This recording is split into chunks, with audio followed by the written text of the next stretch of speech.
Hello, welcome to East Asia Institute's online seminar. I am Yul, president of EAI, Yonsei University professor, and today's host. Today's topic is ROK-U.S. cooperation for democracy and human rights, fighting anti-Asian Americanism. This is part of the COVID-19 and the New World Order webinar series. And particularly this webinar is sponsored by the ROK Ministry of Foreign Affairs. I'm grateful to the ministry for that. In a joint statement released after the recent U.S. Korea Summit, a shared vision for a region governed by democratic norms, human rights, and the rule of law, both at home and abroad, was announced. In addition to this vision, President Biden pledged to ensure the dignity and rights of all Americans, including Korean Americans. The joint statement for democratic cooperation comes at a time when democratic values and norms have been constantly challenged.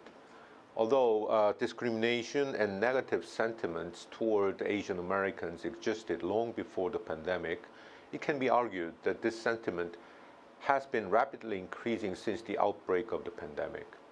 This negative sentiment has been found to affect the political participation among Asian Americans as a whole and Korean Americans in particular, a population that plays an important role in the U.S. Korea bilateral relationship. The U.S. ROK will face many challenges as they cooperatively restore democratic values and norms. Today, we will discuss some of these challenges and address some key questions such as how does anti-Asian American sentiments affect the political participation of Korean Americans? How does this affect the direction of Korea-U.S. democratic cooperation?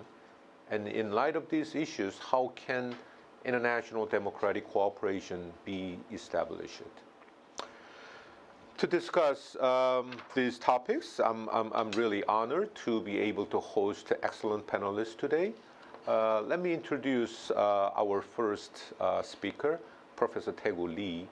Taegu is George Johnson Professor of Law and Political Science at the University of California, Berkeley. He is a co-principal investigator of the National Asian American Survey, co-principal investigator of the Bay Area Poverty Tracker, and managing director of the Asian American Decisions. He also serves on the National Advisory Committee for the U.S. Census Bureau. His research focuses on racial and ethnic politics, public opinions, survey research, identity and inequality, deliberative and participatory democracy. His recent publications include the Oxford Handbook of Racial and Ethnic Politics in the United States, which came out in 2015, and Asian American Political Participation in 2011. Our second speaker is Professor Min-Hee Ko. Min-Hee Ko is an associate professor in the Department of Political Science at Ewha Women's University. Her research interests broadly concern key issues in urban politics, including inequality, sustainable development, identity politics, and political representation. Prior to joining Ewha, she taught as assistant professor at Brooklyn College, the City University of New York. Her most recent publication includes a book titled Rethinking Community Resilience, Politics of Disaster Recovery in New Orleans, came out in 2011. Our third speaker is Professor Sang-Eung Ha, who is a professor of political science at Seogang University. Before coming to Seogang, he served as a dissertation fellow at the Public Policy Institute of California, a postdoctoral associate at the Institution for Social and Policy Studies at Yale, and an assistant professor of political science at Brooklyn College, the City University of New York. research interests include political psychology, uh, public opinion, and voting behavior.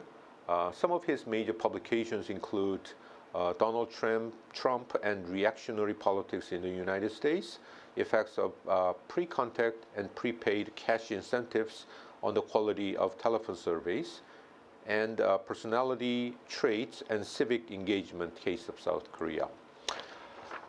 Last but not least, our moderator today is Professor Yul Sohn, who is a professor at the Department of Politics and International Relations at Chungang University. He teaches American politics, American foreign policy, and party and legislative politics as a subdivision of the comparative politics. He got BA and MA from Seoul National University and PhD from the University of Michigan. He's published several books and articles, including Climate Change and the Dilemma for the U.S. Hegemony, Is U.S. Congressional Politics Still a Model to Follow? The U.S. Congress Captured by the Partisan Politics, etc. I'm honored to be able to invite Professor Son Byung-kwon as today's moderator. And now over to you. Okay, thank you. Thank you, President Son, for introducing me to the presenter and to the audience. And usually we are tight in time-wise in this kind of, well-scheduled webinar. So I will move over to the presentation directly without hesitation. Okay, let us start with Professor Taegu Lee presenting his paper. Professor Lee. Thank you so much, and thank you to EAI and President Son for inviting my thoughts for today. It's really an honor to be part of this distinguished panel on such an important topic. The topic for today, in part, is the frightening increase in negative treatment against Asians in the United States, and I will focus much of my comments on the extent of this negative treatment and what I see as three critical elements that are important to understanding the current moment. But first, I want to situate this topic against the unquestionably relevant and urgent backdrop of what is happening generally in the United States. The United States is a democracy that is in crisis. Democracy is not just backsliding, but also on the verge of a precipitous descent into violence and chronic civil strife. Harvard University professor Steve Levitsky and Dan Ziblatt, in their book, How Democracies Die, identify two diagnostic criteria for democracies at mortal risk. First, democracies are at mortal risk when competing political parties lose the norm of mutual tolerance, where mutual tolerance is defined by a recognition that electoral competition is the only game in town, and losers of one election turn their attention to trying again and winning the next election rather than resorting to acting outside of democratic institutions. Here, consider that 1 out of 3 Americans today still believe that Joe Biden is not the legitimate winner of the 2020 election, and that states like Arizona are today conducting sham audits of the 2020 vote count despite zero evidence of any electoral irregularities. Second, democracies are at mortal risk when competing political parties lose the norm of forbearance, where forbearance is defined by a commitment to playing the long game, and opposing parties are willing to respect both the letter of the law and the spirit of the law.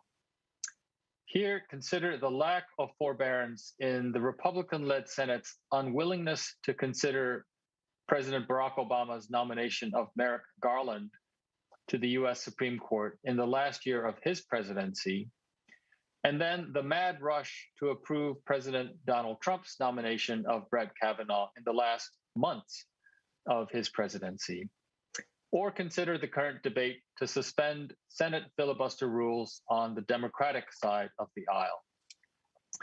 I start with the backdrop of mortal threats to American democracy because one root cause of this loss of mutual toleration and forbearance is undeniably the political, social, cultural, and racial polarization of the United States. Levitsky and Ziblatt write that if, quote, one thing is clear from studying breakdowns throughout history, it is that extreme polarization can kill democracies. In the United States today, even prior to Donald Trump's ascendancy to the White House, Democrats see Republicans as a threat to the country's well-being, and then an even greater share of Republicans see Democrats as a threat to the country's well-being. Of course, the mutual hostility across partisan lines has only deepened since Trump's presidency. And part of Trump's political genius has been to yoke this partisan polarization onto other sources of division in America by race, gender, nationality, geography, culture, even epistemology. We cannot, as a nation and as a society, even agree on what is real and what is fake about our world and its daily events. To this incendiary mix of polarization, division, and hostility, add an unprecedented public health crisis from the COVID-19 pandemic, and you have all the ingredients for an epidemic of aggression, discrimination, and violence. And that aggression, discrimination, and violence has been disproportionately focused on one group of Americans, a group that in particular has been scapegoated for the current public health threat and its economic consequences. Now, historically, one might expect that scapegoated group to be African Americans, or the poor, or undocumented immigrants from Mexico. But the fire this time has been raging against Americans of Asian descent. To casual observers, that may be shocking, since Asian Americans are more often than not portrayed in popular accounts as a model minority, a minoritized, largely immigrant group that is prospering, and prospering because they play by the rules. That fire has resulted this time in the kind of horrifying stories you have probably seen in the news, like the mass shooting in Atlanta this March at 3 Asian American-owned spas that left 8 people dead, 4 of whom were Korean American women. I see 3 really critical points about harassment and hate against Asian Americans in the United States today. And let me say a little bit about each of them. First, it is not limited to a small number of horrifying high-profile incidents, but it is widespread and pervasive. Second, despite the popularity of the model minority stereotype of Asian Americans, negative treatment against Asian Americans is not new, but has been present for as long as Asians have been in the United States. And third, it is not just the disaffected and uneducated masses who are responsible for the adverse treatment facing Asian Americans today. And that adverse treatment is not limited to verbal harassment, discrimination, and violence, but also extends to their citizenship rights and political power as a group. On the first point, here are just a few data points on the extent of harassment and hate against Asian Americans. The nonprofit organization Stop AAPI Hate reports 6,603 incidents of violence, discrimination, harassment, and civil rights violations between March 2020 at the onset of the COVID-19 pandemic and the end of February 2021. Now, most of these incidents, about 70%, are reports of verbal harassment and name-calling, but 11% are cases of physical assault, 7% are reports of being coughed at or spat on because of being accused of causing COVID-19, and 5% are reports of workplace discrimination. These numbers from Stop AAPI Hate are the most commonly seen numbers if you look at media coverage of anti-Asian American hate, but they are self-reports and crowdsourced, so it is unclear how representative or comprehensive they are as an estimate. A perhaps better source is from the Center for the Study of Hate and Extremism at Cal State University, which tracks police reports of hate crimes in America's largest cities. And that database finds that between 2019 and 2020 alone, anti-Asian American hate crimes that were reported increased by almost 150%. During that same time period, hate crimes overall actually declined by 7%. And in some cities, the increases are especially alarming. In New York City, for example, there were 3 police reports of anti-Asian American hate crimes in all of 2019. In 2020, there were 28. Or to take another slice of time, in New York City, for the first quarter of 2020 alone, there were 13 incidents. And in the first quarter of 2021, there were 47 incidents. The database also finds large increases in police reports of hate crimes against Asian Americans in other cities with large Asian American populations, like Los Angeles, Boston, San Jose, and San Francisco. The third source of data is from surveys of a representative sample of Asian Americans. And here, let me share some numbers from surveys conducted by the Pew Research Center, which I think is probably the most reputable nonpartisan fact tank in the United States. In surveys that Pew conducted last summer and this spring, here are a few key findings. 81% of Asian Americans say that violence against Asian Americans in the United States is increasing. 45% of Asian Americans say that they have experienced at least one of the following 5 hateful incidents since the pandemic began: fearing that someone would threaten or physically harm them because they're Asian American, having people act uncomfortably around them because they're Asian American, being subject to racial slurs and jokes because they're Asian American, being told by somebody to go back to your home country, and being told by somebody that they were responsible for the COVID-19 pandemic. By far, the Asian American group that is most likely to report having experienced one of these incidents is not surprisingly Chinese Americans. But what may be more surprising and noteworthy is that the second likeliest Asian American group to report experiencing such negative treatment is Korean Americans. So my first point is that anti-Asian American adverse treatment is growing and widespread. My second point is that it is not new, but continuous with a history of adverse treatment that dates back to the first waves of immigrants arriving on American shores in the 19th century. If you read back into America's immigration history, you will find forgotten incidents like 18 Chinese immigrants who were lynched and whose bodies were mutilated in Los Angeles in 1871, several dozen Chinese immigrants who were shot to death and whose bodies were burned in Rock Springs, Wyoming in 1885, a massacre of some 34 Chinese gold miners in Oregon in 1887.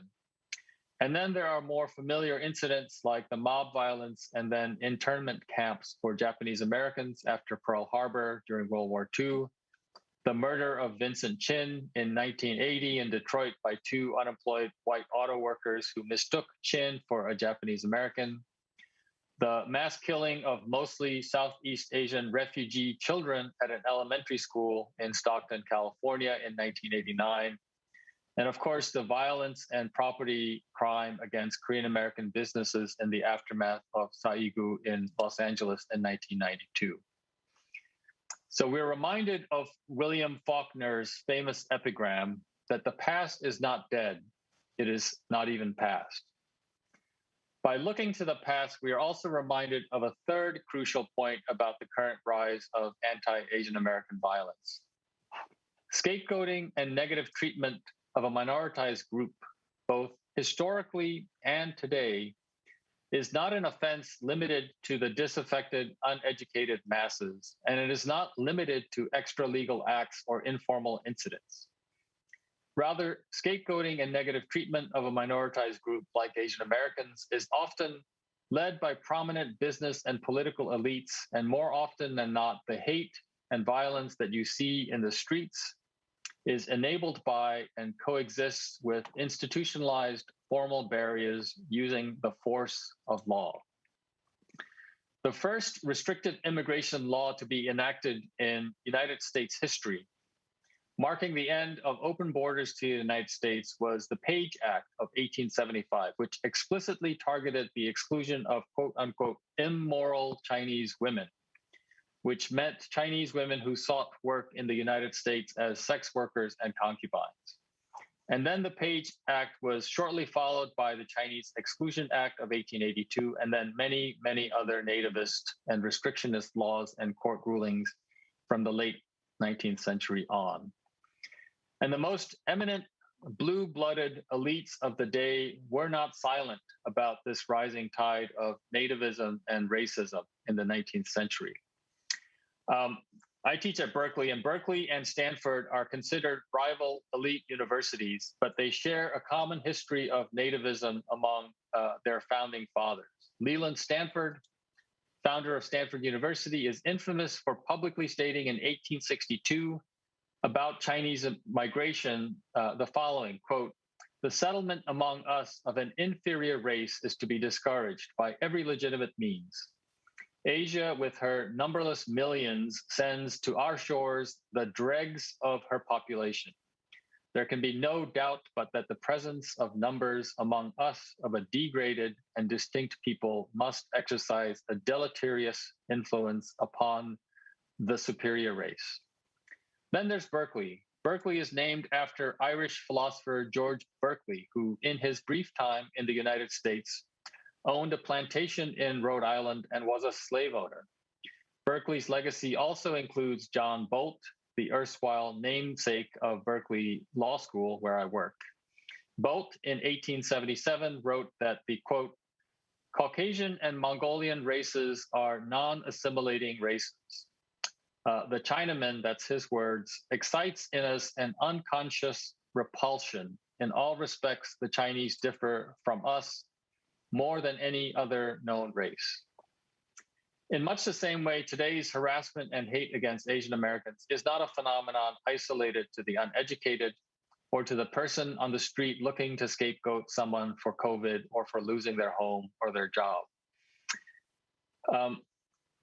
The origins of today's violence, just like sources of violence past, is also ignited and stoked up by the words and deeds of those in the highest positions of power in America.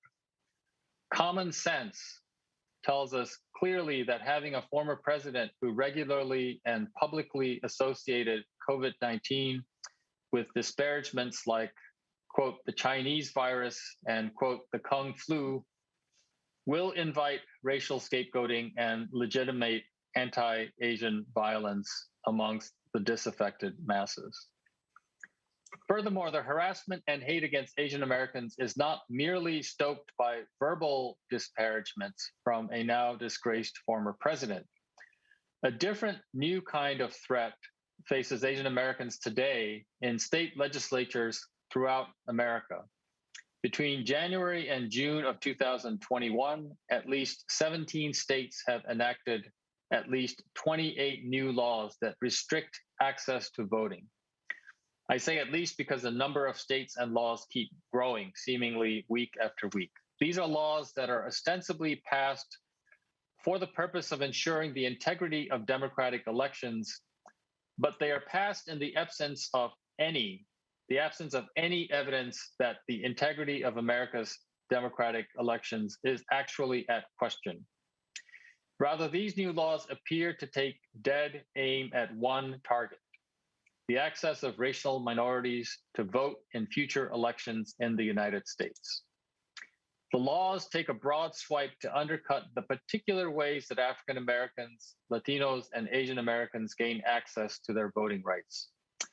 I have to read a running tally of what these laws do, but in the interest of time, let me jump to say why these laws are especially punitive towards the voting rights of Asian Americans. There are many reasons, but let me, in the interest of time, enumerate just a few of these. One thing these laws do is they establish new and tightened identification requirements that include things like being able to match the exact spellings of a person's name across different kinds of identification. And here, Asian Americans' names are much likelier to be misspelled or mistranscribed. And so you could lose your voter registration or have your votes annulled for seemingly arbitrary reasons. I can tell you my own name is spelled differently between my social security card, my driver's license, and my utility bills. The same is true for states that now require new and tightened identification requirements that match addresses across different forms of identification, because Asian Americans, like other immigrant groups, are more likely to move from one home to another and thus have different addresses on different identification forms. These new laws also limit assistance given to voters who vote by mail, and that is also likely to be more punitive towards Asian Americans, to the extent that part of the assistance that is limited is language assistance, because of the very high rates of limited English proficiency within the Asian American community. And then these laws also reduce the number and availability of things like mail-in drop boxes and polling places. And those are designed to limit access to voting in urban areas where you find higher concentrations of Black, Latino, and Asian American voters. In Texas, for example, one plan is to have one and only one mail-in ballot drop box for the entire Houston metro area, which covers about 5 million people. The final key to share here is that Asian Americans are especially likely to access their voting rights through modes of voting that are explicitly targeted in most of these state laws, which is voting by mail and absentee voting. The Census Bureau's data show that in 2020, 69% of Americans cast their ballots by mail or by early voting. Among Asian Americans, that figure is 82%. 43% of all voters voted by mail in 2020, and for Asian Americans, that figure is 64%.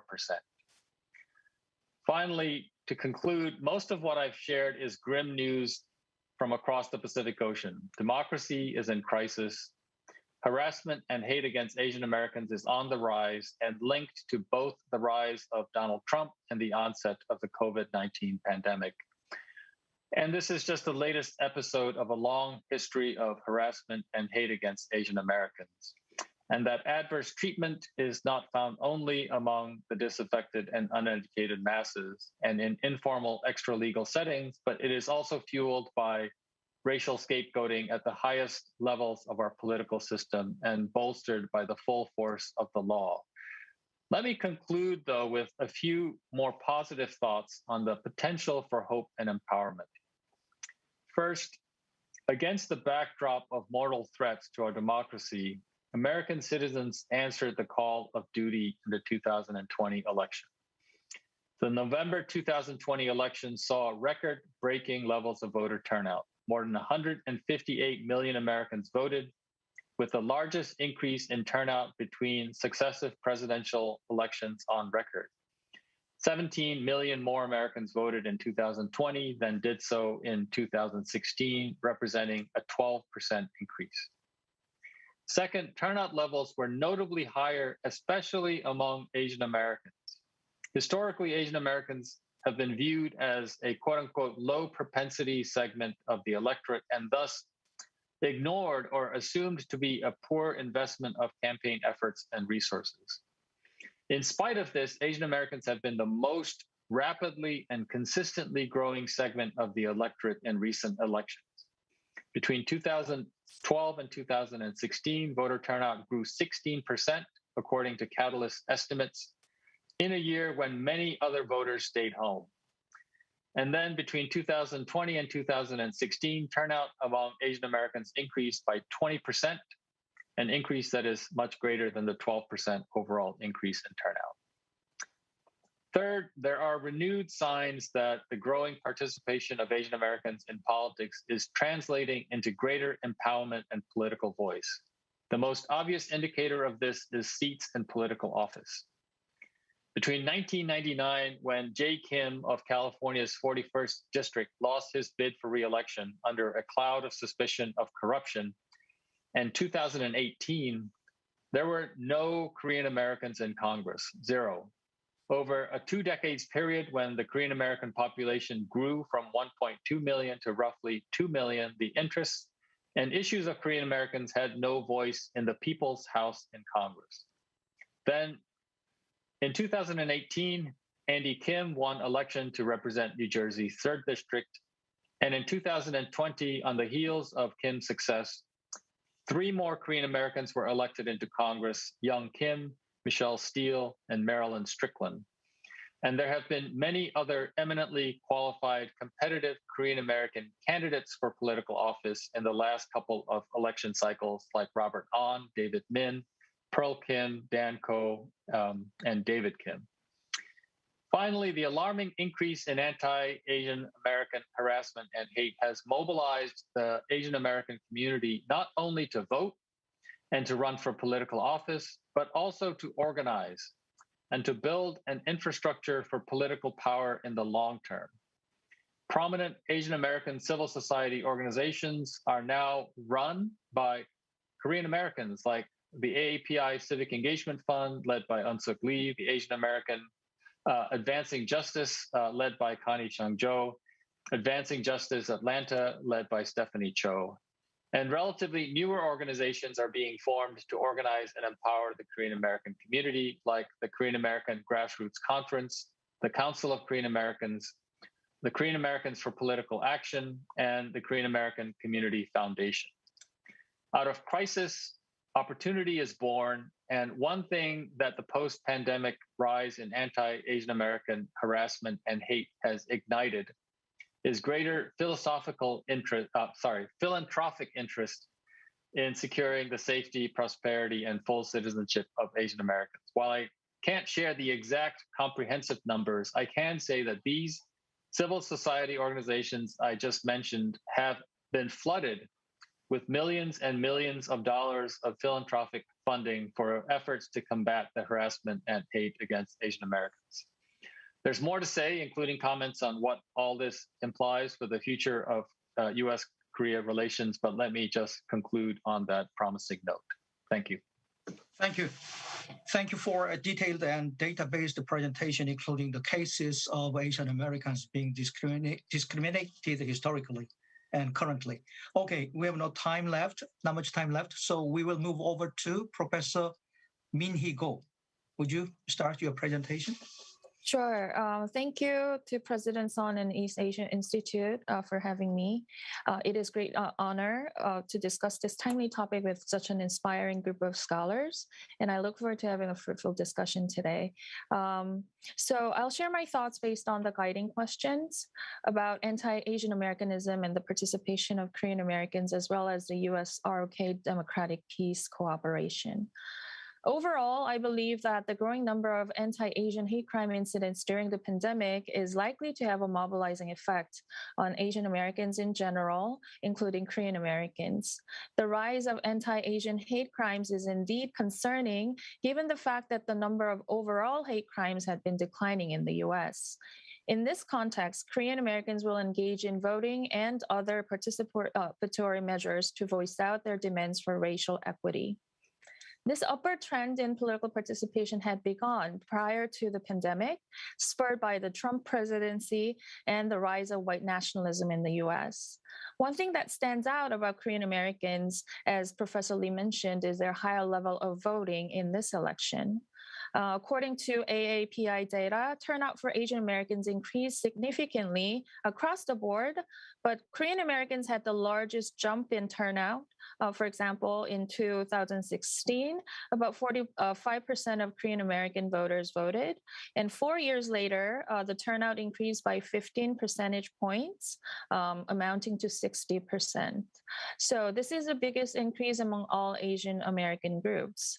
I think this is encouraging news because the high turnout does not only mean have a symbolic meaning, but it is also likely to have a tangible effect on the electoral outcome, especially in competitive states like Georgia. Over the last 2 decades, the Asian American population in Georgia doubled in size, and Biden carried Georgia by a very small margin, which is a little over 11,000 votes. This means that Asian American votes can be a deal breaker and reaching out to Asian American voters will be crucial for upcoming elections. And this is not only true for presidential elections, but also for congressional, state, and local elections. And furthermore, once these first-time voters learn the process of casting a ballot, they are likely to repeat and keep participating. So we can expect that the pandemic may have served as a catalyst to galvanize Korean American voters. And in states like California and New York, voting also matters, but there could be a wider range of community organizing efforts by Korean Americans. These states have the majority of racial hate crimes, and there have been street-level protests, news reports, etc. Particularly, the anti-Asian hate crimes brought in the younger generation, millennials, seeking racial justice and demanding societal change in a more progressive manner. So I think that these younger generation Korean Americans or Asian Americans in general will continue to be active in local and national politics and shape the progressive agenda. One thing to note, however, is that increased political participation will manifest itself from both ends of the political spectrum. The current Congress, for example, has the highest number of Korean American elected officials, with 2 Democrats and 2 Republicans in the House of Representatives. As Professor Lee mentioned, Andy Kim, Marilyn Strickland, Michelle Park Still, and Young Kim.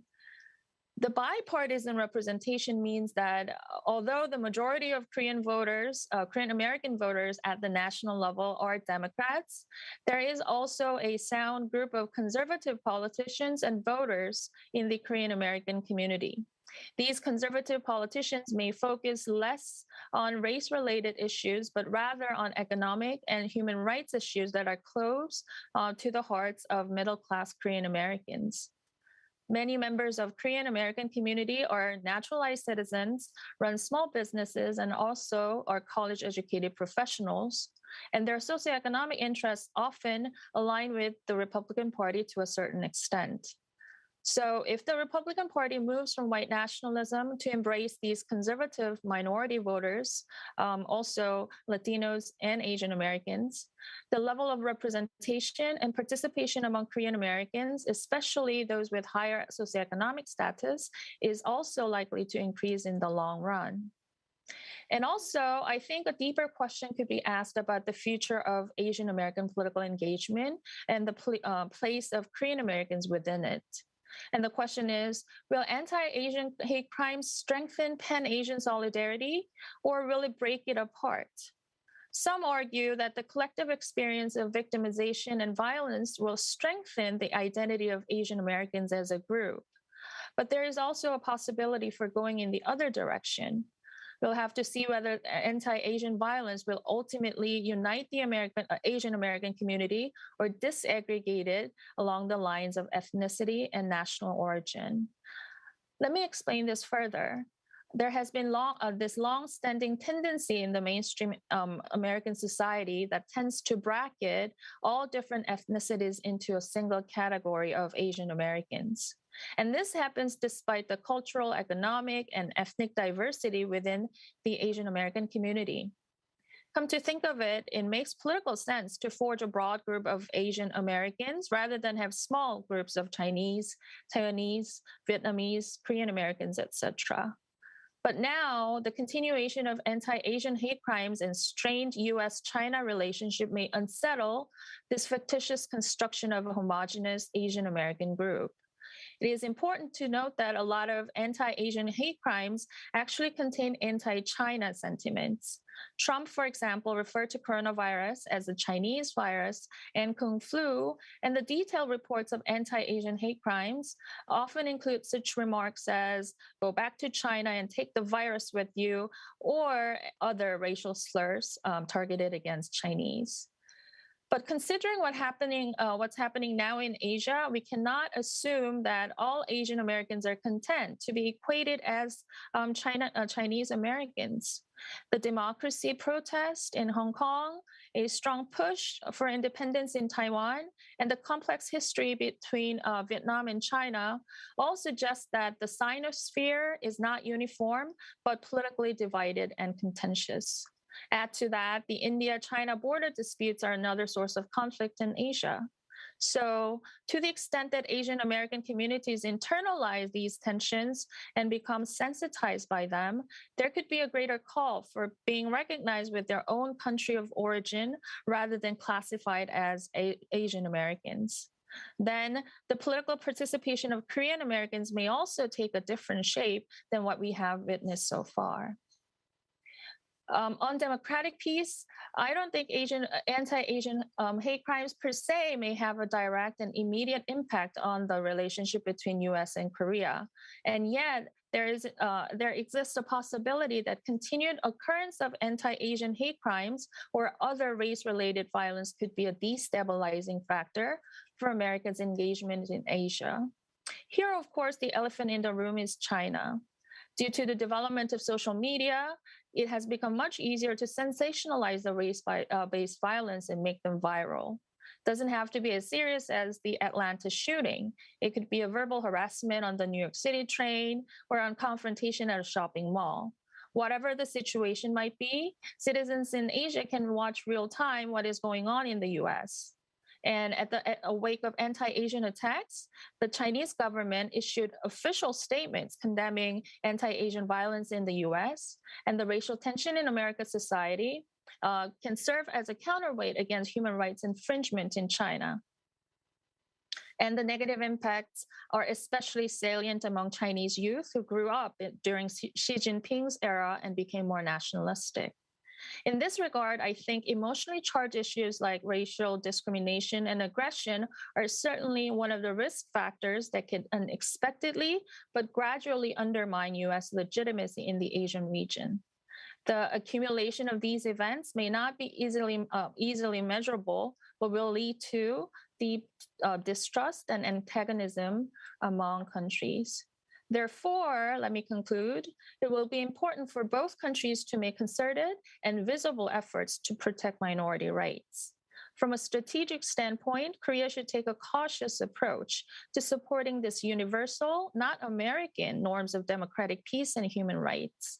It is important to demonstrate that the Korean government is determined to promote democratic norms, not because it is what the US wants, but because it is what the country has fought for and what it aspires to achieve. In this sense, racially targeted violence should serve as a wake-up call for both countries to strictly monitor, contain, and prevent any type of human rights violations. Thank you.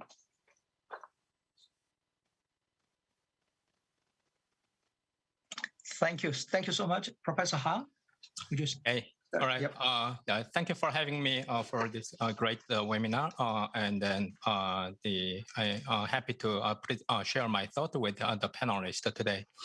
Okay, so my presentation is composed of, the frequently asked questions about the anti-Asian hates in the United States, and I try to answer each of them briefly. Okay. So the first question that I have is the comparison between the anti-Asian prejudice with the anti-Black prejudice. So how can anti-Asian prejudice be distinguished from anti-Black prejudice? Okay, so the racism against Asians is different from anti-Black racism roughly in two aspects. So first, as the Professor Claire Jean Kim at the University of California, Irvine clarified in her the seminar 1999 article, so published in Politics and Society, then she argued that it is necessary to understand the complex relationship between white, Black, and Asians using a triangular structure. So it's called the racial triangulation theory. Okay. And then, according to racial triangulation theory, the anti-Asian prejudice is based on an assumption, okay, that Asians cannot and should not be insiders in the U.S. society. So to go back to your country is the most commonly used expression of anti-Asian prejudice, as we all know. And then no one dared to say that, okay, to African Americans. Okay. And then conversely, racism against Black Americans is rooted in a belief, okay, that Blacks are insiders, while being second-class citizens inferior to whites. The second, the racism against the African Americans have always been an institutional or systematic racism, okay, while I would say the anti-Asian prejudice is observed now is not necessarily institutional or systematic. Okay, institutional racism means that institution, not individuals, discriminates against a racial minority group. A good example of institutional racism is police brutality against African Americans that we observed, in the past years. If police misconduct is primarily made by a white policeman as an individual, okay, then police brutality may be able to be mitigated by hiring more Black policemen or policemen from racial minority groups. But as we know, this is not the case. So even though the proportion of racial minority group members increases in the police, the cases of police brutality rarely diminishes. That is one evidence where we can see the institution discriminates, not necessarily the individuals do. So anti-Asian racism used to be explicitly institutional, so exemplified by Chinese Exclusion Act and the internment of Japanese Americans during the World War II. And then one may say that institutional racism still exists, but still characterized as anti-Asian prejudice today by the taking example of the Asian American parents, the legal action to Harvard University regarding the acceptance rates of Asians. But a series of violence, harassment, and vandalism against Asians today reported in the media, not clearly discriminatory act by individuals. Is it not? It is clearly. So they are clearly discriminatory act by individuals and not necessarily the institution. As a matter of fact, the President Biden signed a COVID-19 Hate Crimes Act, so which passed in Congress, surprisingly with a bipartisan support in a highly ideologically polarized era. And then that intended to condemn and penalize anti-Asian prejudice and discrimination. Only one senator voted against it, not surprisingly, whose name is Josh Hawley from Missouri. I'm not surprised by it. And then apparently anti-Asian prejudice is less institutionalized than anti-Black prejudice, I have to say. And then the second question, so what is the modern minority theory? And then why is it so important to demystify it, for a better understanding of racial order of the United States? And then the modern minority theory, the laws, Asian Americans successfully rise to the middle or upper class in the US socioeconomic ladder. And then Asians are considered to be located in the middle and between whites and Blacks. But the modern minority theory has been misused as an ideology that justifies the American racial hierarchy, so especially by reinforcing symbolic racism against African Americans. So white Americans do not think that the African Americans are inherently less intelligent than other racial groups anymore. So the blatant and old-fashioned racism is gone. But whites do believe that African Americans, to a lesser degree Hispanics as well, so lack virtues such as work ethic, individualism, perseverance, so which Asians are supposed to cherish. That's one of the main arguments by the Tiger Moms. The argument.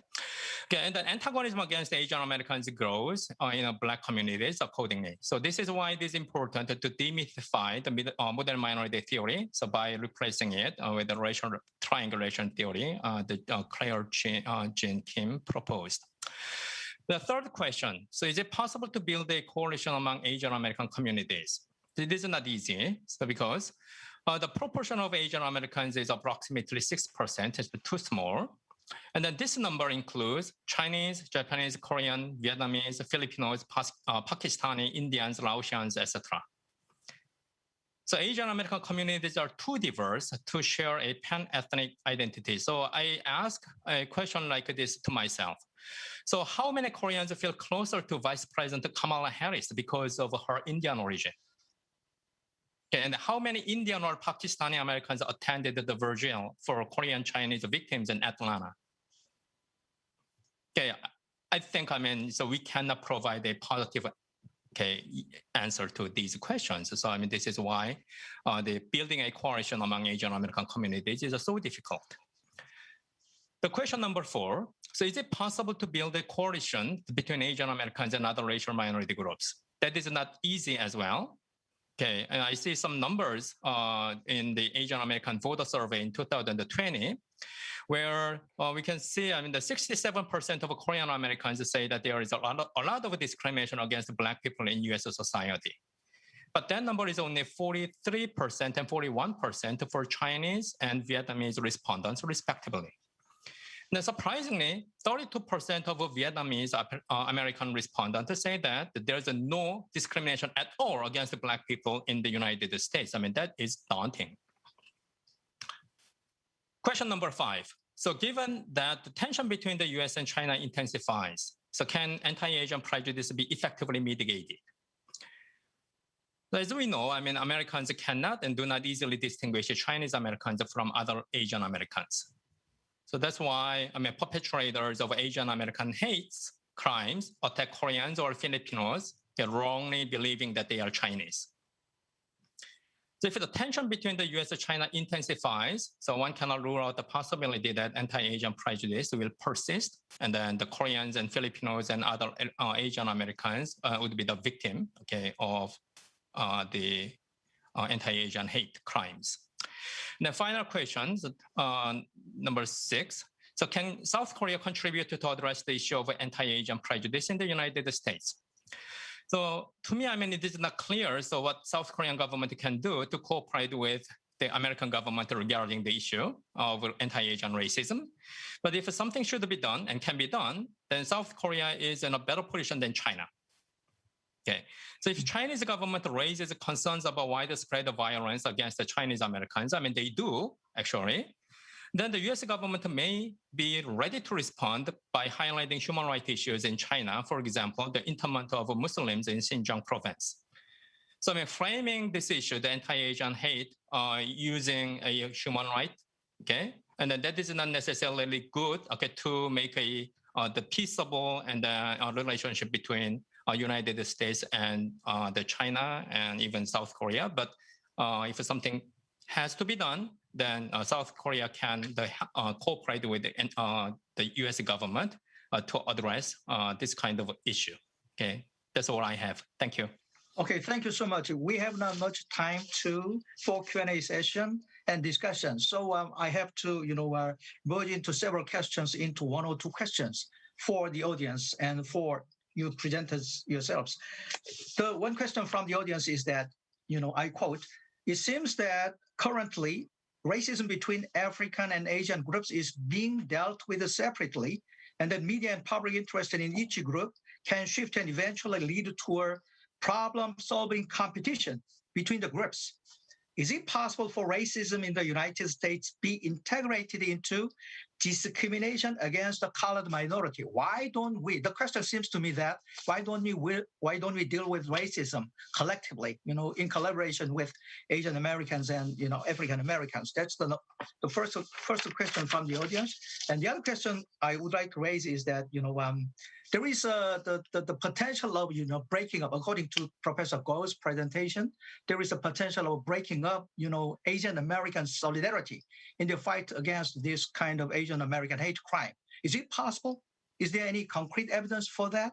And if not right now, can it be possible that the Asian American solidarity can break up in the future due to several factors like Chinese government's assertive foreign policy to get against neighboring Asian countries, and in light of the Hong Kong, the Chinese government measures taken in Hong Kong, etc. Feel free to answer these questions and speak your opinion. Collectively dealing with racial discrimination, both against the African Americans and Asian Americans first.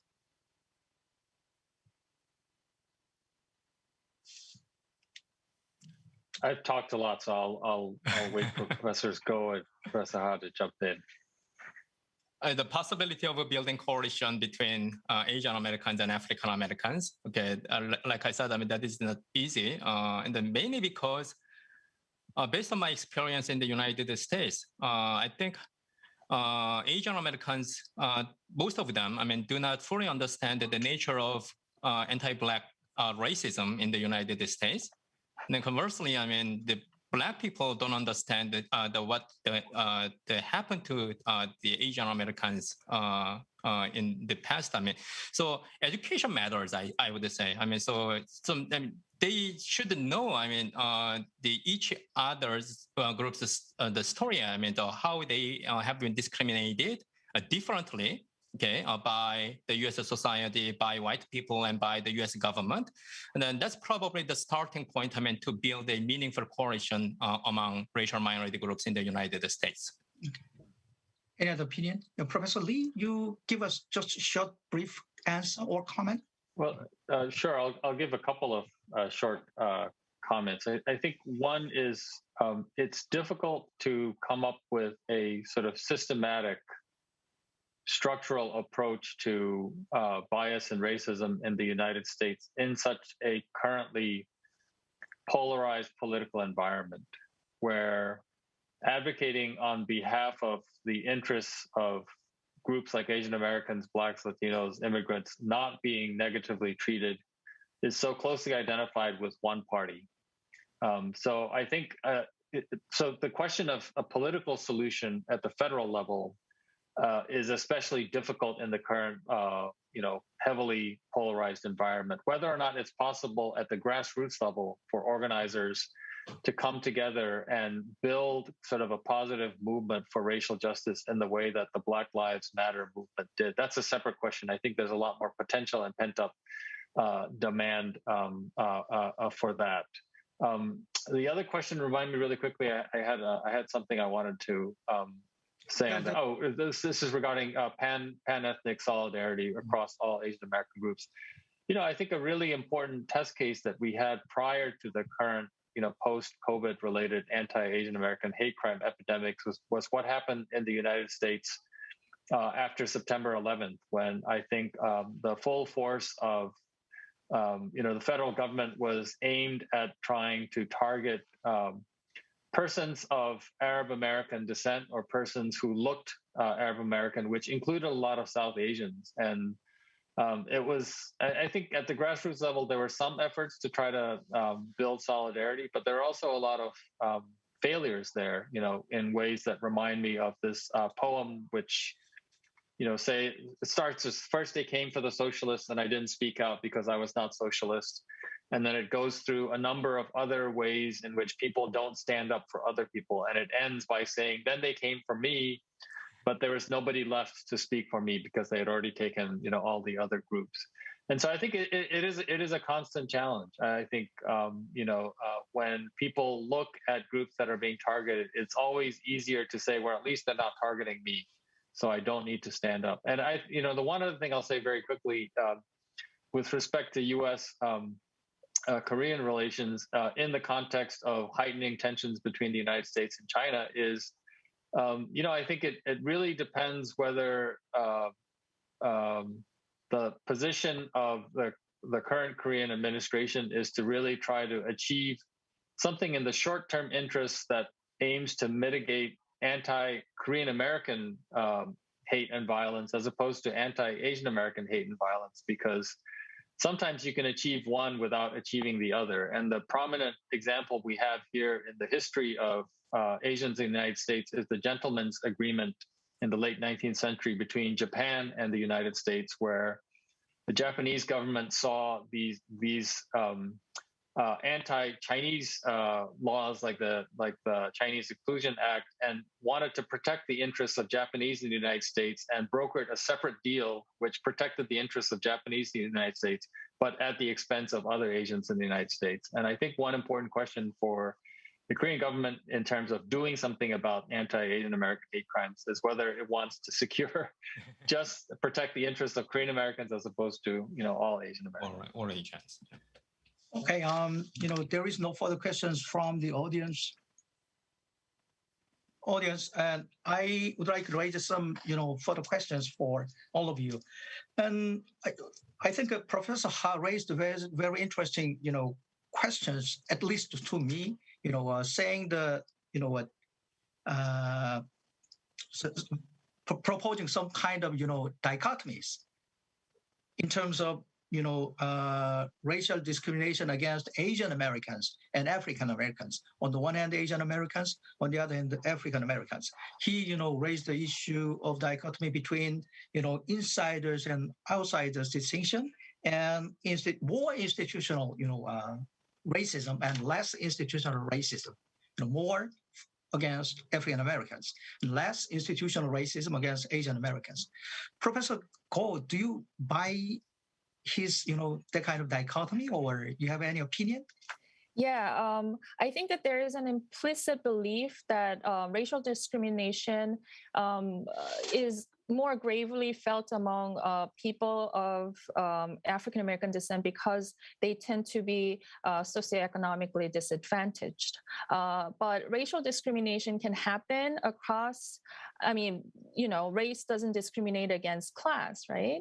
But because African Americans occupy, and Latinos to a certain extent occupy the lower socioeconomic end, there is, a belief that they are more discriminated against, at least racially, than Asian Americans, which I don't believe is to be the case. So as long as there is a close link between class and racial discrimination, one might feel that African Americans, what they experience is institutionalized racism because the upward mobility is highly limited among African Americans, whereas it feels more individualized in the case of Asian Americans because they can still advance and, achieve higher socioeconomic status. So I think in order to merge or kind of have some happy medium between Asian American hate or African American racial discrimination is to tease out that correlation between racial discrimination and socioeconomic disadvantages. Any comments to, Professor Ko's comments? Any further comments? Okay. Can I just make one point related to that, which go ahead. I very much sympathize with Professor Ha's distinction between individual and institutional sources of bias, but I think the lines are also somewhat ambiguous. So I think I would say that Asian Americans are often victims of differently institutionalized forms of bias than the ones that face African Americans. And I'll just give you one example that was in the news here in the United States a couple of weeks ago, which is the famous Jewish American violinist Pinchas Zuckerman delivered a master class at Juilliard where he went off script and made a number of very offensive comments towards the lack of professional success of Asian Americans entering into music, playing on stereotypes about creativity and so on. And I think that is about an individual, but is also institutional, because if you look at the careers of students who go through Juilliard, I think there are different tracks depending on whether you are, a young, gifted Asian American musician or whether you are young, gifted, and not Asian. So I think it's both. Okay, I see. Thank you. And this would be the final question before we wrapping up this session. You three professors all reported very, useful statistics such as, the hate crime against Asian Americans increased, between, last 1 year, last 2 years, between 2016 election and between 2020 presidential elections. That was very useful and that was very impressive. How we can feel that Asian Americans are suffering very much in terms of, civil rights violations and discriminations. And I was, curious about the other side of the story. Who were the perpetrators of this kind of, hate crime? They are most of them are whites, most of them are conservatives, most of them are Republicans. So, if any of you have any information on that, please feel free to give us. Go ahead. Yeah, go ahead. I'll say one thing, which is, and I say it very, very cautiously, is I know that within the Korean American community, there's a lot of talk about how a disproportionate number of these incidents are incidents of Black on Asian violence. And the history of Black-Asian conflict, and especially Black-Korean conflict, is a very long history. And I would certainly recommend to readers to look at the work that Professor Ha referred to, Claire Kim's work on racial triangulation, and also the history of Black Korean conflict in New York City. I know that it is part of human psychology to want to look to interpersonal explanations for what I think are structural sources of conflict. And so if you look that way, you will see a lot of individual cases of sort of alienated, angry, young Black men who are menacing, isolated, vulnerable, older Asian American women and men. But I think the broader structural picture is that that is not all that's happening. What is happening are some of these broader root causes of harassment and hate against Asian Americans. But it's certainly a part of the discourse in the United States about this anti-Asian American violence, that a lot of it is Black on Asian violence. Okay, thank you. And, any further questions from the other two panelists? Professor Ha, Professor Go? No more? Okay, thank you. Thank you, Professor Taegu Lee, Professor Min-hee Go, and Professor Sang-Eun Ha for joining us today for EAI, online seminar. We truly appreciate your insights and look forward to hosting you again in the future. Okay, thank you so much. Thank you. And for the audience, thank you so much. And special remarks for the audience. Before you leave, we'd like to ask that all audience members fill out a brief survey about this seminar. Your feedback will help us improve our webinars in the future. The survey can be found in the public opinion poll below. Be sure to fill out the survey, please. Thank you.